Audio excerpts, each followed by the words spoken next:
Terima kasih kepada moderator. Assalamualaikum warahmatullahi wabarakatuh. Salam hormat pada guru saya, Prof. Budi, dan juga Dr. Irwan. Kepada rekan-rekan sejawat sekalian, kepada rekan-rekan sejawat sekalian,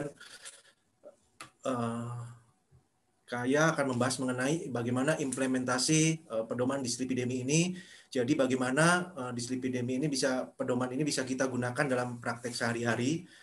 Ini sebenarnya hanya mereview, mungkin teman-teman kawan-kawan sejawat sekalian sudah banyak mengetahui tentang ini. Saya hanya ingin mereview kembali.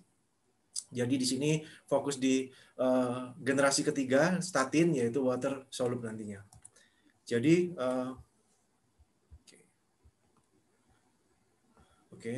jadi kolesterol itu merupakan penyebab utama terjadinya suatu aterosklerosis yang pada akhirnya ujung-ujungnya akan membuat terjadinya suatu ASCVD atau aterosklerosis cardiovascular disease, di mana ASCVD ini bisa terdiri atas PJK, isinya ada PJK, bisa stroke atau gangguan dari peripheral arterial disease.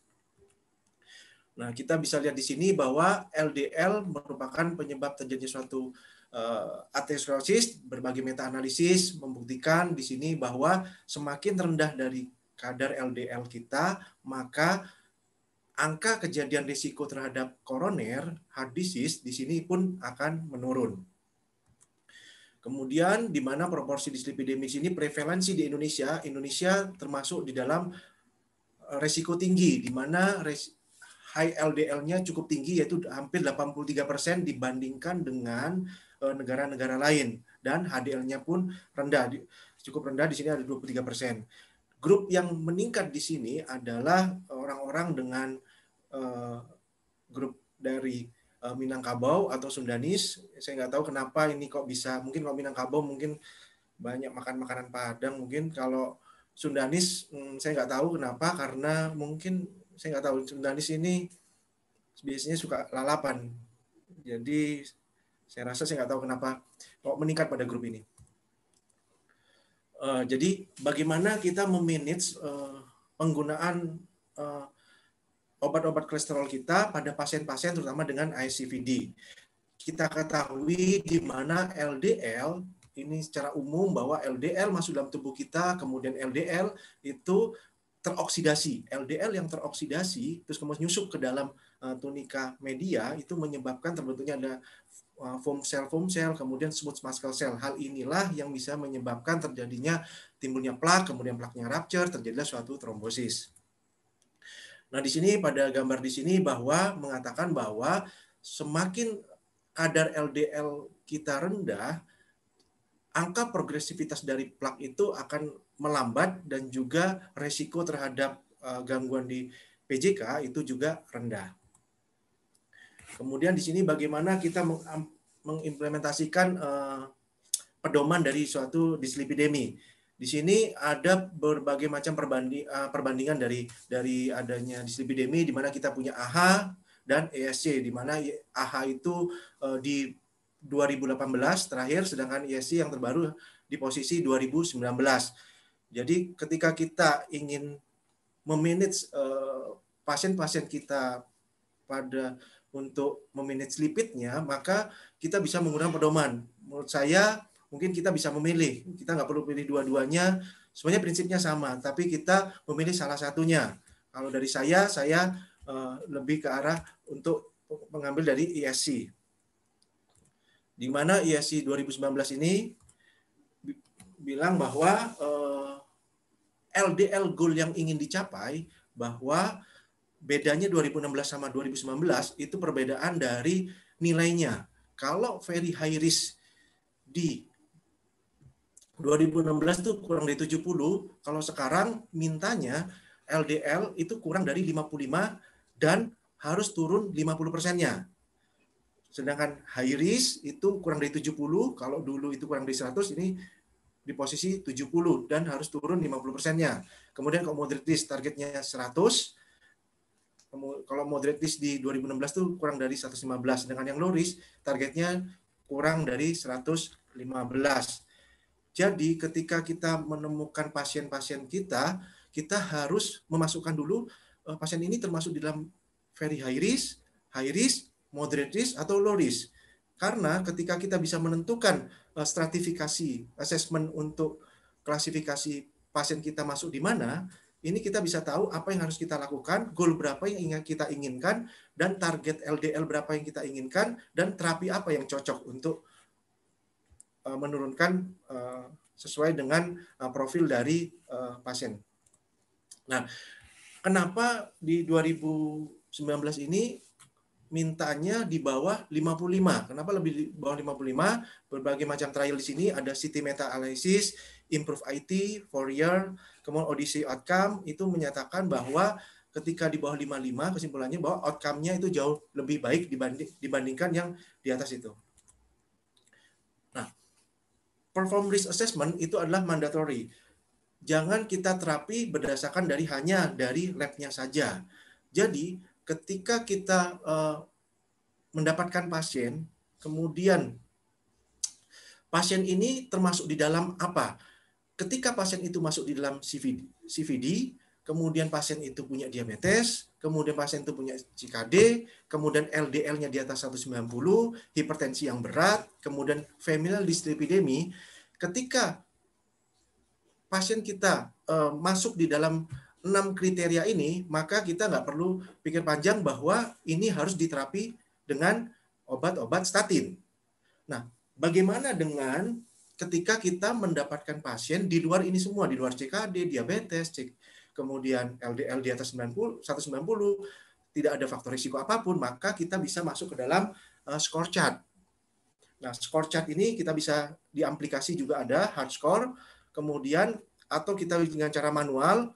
Yang dengan cara manual saya ngambil dari Perki kita, di mana pedoman Perki kita, di mana score chart-nya, jadi ketika cara menggunakan score chart ini bahwa ketika ada 4 tabel, jadi ada tabel 1, 2, 3, dan 4. Nah, pada tabel-tabel ini, untuk menentukan di posisi mana resiko seseorang, maka kita harus tahu kadar HDL. Di sini ada dibagi 4 golongan. Golongan pertama HDL di 31, golongan kedua HDL 38, golongan resiko tinggi itu HDL di posisi 54, dan HDL-nya di posisi 69. Contohnya, kita punya pasien dengan HDL 40. Nah, kalau 40 berarti artinya kita bisa ngambil HDL yang mendekati, yaitu HDL di posisi tabel 2, HDL di posisi 38.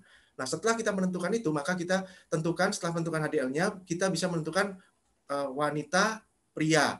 Dari wanita pria ini, kemudian rokok atau tidak rokok. Kemudian kita, yang terakhir, kita cari berapa nilai kolesterol totalnya. Dari situ nanti kita akan menemukan berapa skor dari seseorang, apakah termasuk dalam risiko sangat tinggi, sedang, atau rendah.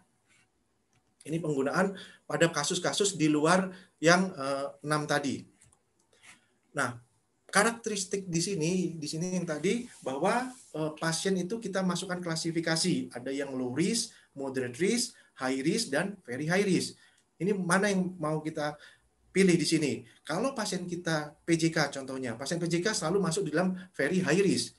Nah, kalau yang low risk itu apa? Skornya dikurang dari 1, moderate risk itu pada pasien muda dengan DM, dia kurang dari 35 tahun. Kalau yang DM tipe 1, kalau DM tipe 2 itu kurang dari 50 tahun, atau DM kurang dari 10 tahun tanpa adanya faktor risiko. Kemudian skornya 1-5%. Itu moderate risk. Sedangkan high risk itu adalah memiliki single factor, kemudian ada familial hyperkolesterol tanpa adanya major risk factor, DM tanpa target organ damage, CKD moderate, kemudian yang very high risk di sini sudah documented ICVD. Contohnya pada pasien stroke, itu termasuk di dalam very high risk karena masuk dalam ICVD. Kemudian pada DM dengan risiko lebih dari 3, kemudian CKD yang berat, itu masuk di dalam very high risk dan skornya di atas 10%. Nah, ketika kita sudah mendapatkan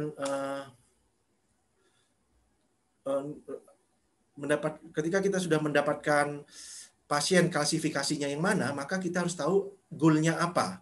Goal yang kita mau ketika pasien kita terima very high risk, maka kita target kita di bawah 55 dan turun 50%. Seperti itu. Nah, ketika kita sudah tahu goal-nya, sekarang pertanyaannya obat apa yang kita gunakan? Statin apa yang kita gunakan? Statin ada yang high intensity statin, moderate intensity statin, dan low intensity statin. Mana yang kita pilih? Nah, kalau high intensity statin itu menurunkan LDL-nya itu lebih dari 50%. Contohnya bisa pakai atorvastatin 40 sampai 80 atau rosuva 20 sampai 40. Sedangkan moderate intensity menurunkan antara 30 sampai 50%. Contohnya bisa atorva 10, 20 atau rosuva 5 dan 10 atau simvastatin 20 sampai 40. Kemudian kalau low intensity statin hanya menurunkan dosis LDL itu di bawah 30%. Di sini ada simvastatin, pravastatin, lovastatin.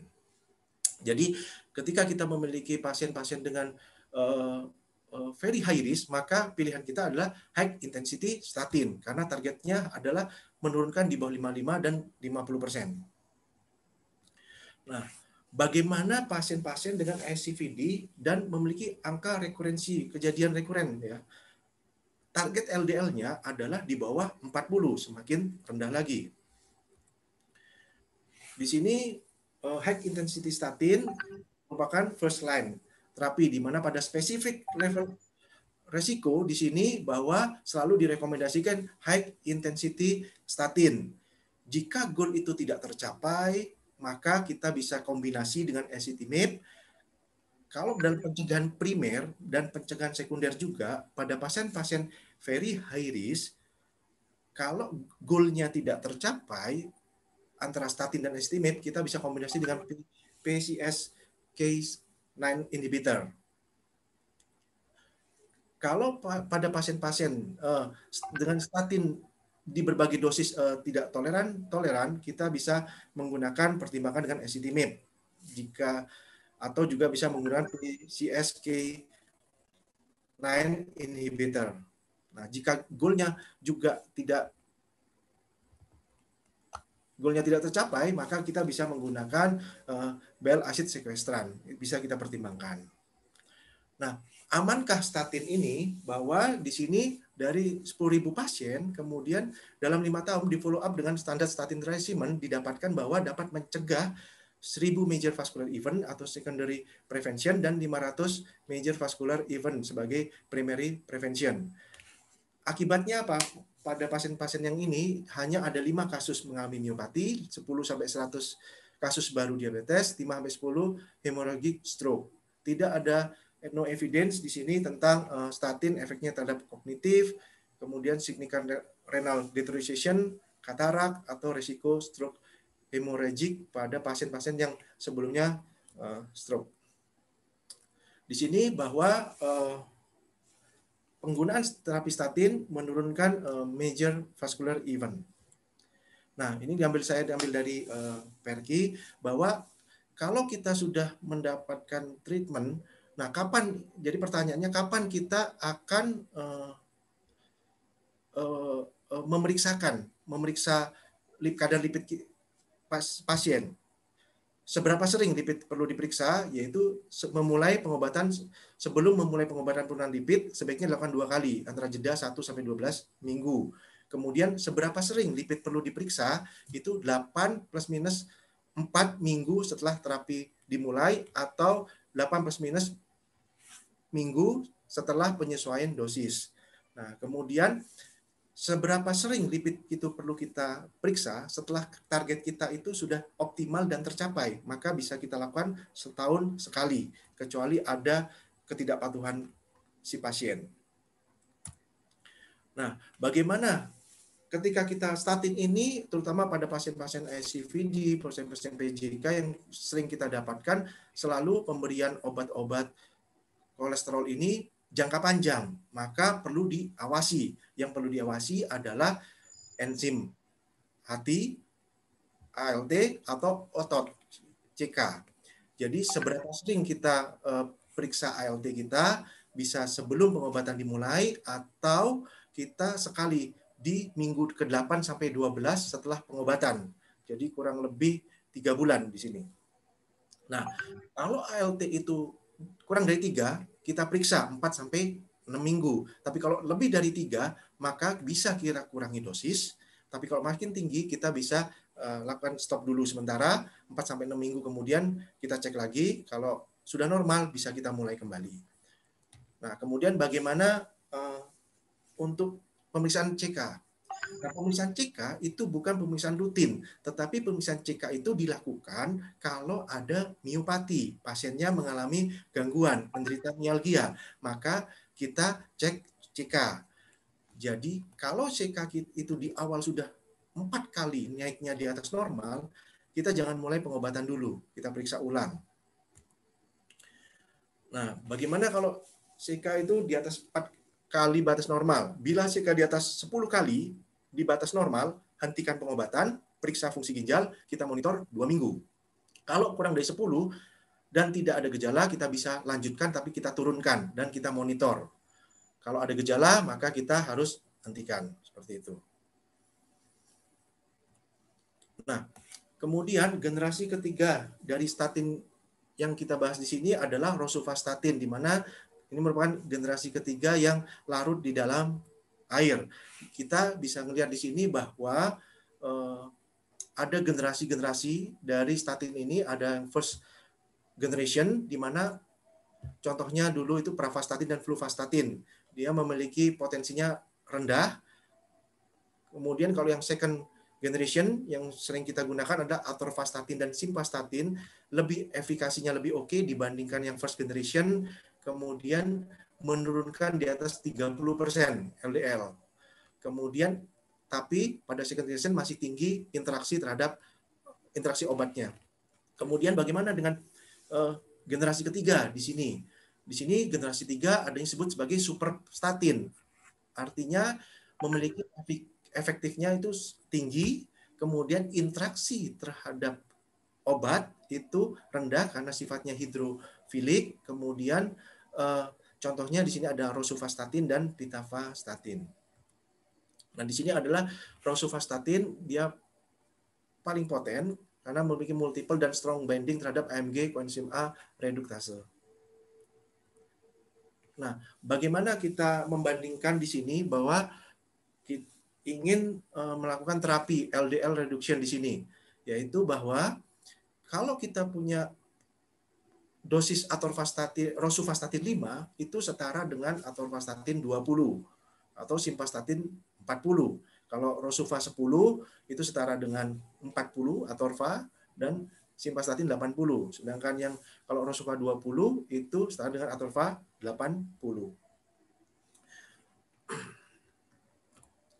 Nah, bagaimana statin metabolisme di sini? Jadi atorvastatin dan rosuvastatin itu bisa sebenarnya kita selalu berpikir harus selalu malam minum obat dari obat-obat kolesterol. Pada atorvastatin dan rosuvastatin ini dikatakan bisa any time of day. Kemudian memiliki ikatannya di sini sifatnya hidrofilik, dan kalau yang atorvastatin itu adalah lipofilik. Sehingga rosuvastatin itu karena dia sifatnya hidrofilik dan tidak dimetabolisme oleh CYP 3A4 di sini, jadi sehingga interaksi terhadap obat dan mialginya pun berkurang. Nah, di sini adalah rosuvastatin merupakan suatu selektif hidrofilik, ya, metabolisme di liver, di mana memiliki efikasi yang lebih better dan side efeknya lower. Bagaimana rosuvastatin pada ACS patient di sini? Bahwa penelitian di sini ada lunar study di sini bahwa membandingkan antara bagaimana pasien-pasien antara usia 18 sampai 75 masuk ke rumah sakit dengan diagnosa sama yaitu ACS, ya, dalam 48 jam setelah ischemic symptom dengan LDL-C-nya di atas 70 dan trigliseridnya di bawah 500. Kemudian kita terapi rosuva 20, 40 dan atorva 80. Kita bisa lihat di sini bahwa ada signifikansinya di mana treatment dengan rosuva 40 itu signifikan menurunkan LDL dibandingkan dengan atorva 80 mg. Oh, bisa next.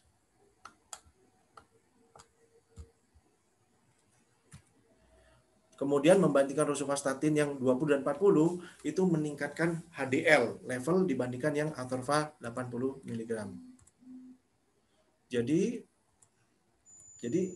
inti dari kesimpulannya bahwa ketika kita akan melakukan terapi statin, maka yang harus kita lakukan yang pertama adalah kita assessment pasien tersebut ya masuk dalam kriteria high risk, very high risk, moderate atau lower. Setelah itu kita temukan itu, maka kita masukkan di dalam goal yang kita inginkan berapa. Kalau goalnya kita inginkan sudah tahu, maka kita bisa berikan terapi dengan dosis yang sesuai. Kemudian ISC di sini 2019 di sini treatment dislipidemi pada pasien-pasien yang lebih agresif ya dari pemberian ingin menurunkan LDL-nya, tujuannya untuk menurunkan angka kardiovaskuler event di sini. Jadi statin bukan hanya untuk menurunkan LDL saja, tapi kardiovaskuler event-nya juga ingin diturunkan. Di mana AHA maupun ISC sama rekomendasinya adalah high intensity statin. Kemudian rosuvastatin di sini yang paling poten dan juga memiliki safety-nya lebih oke. Oke, terima kasih.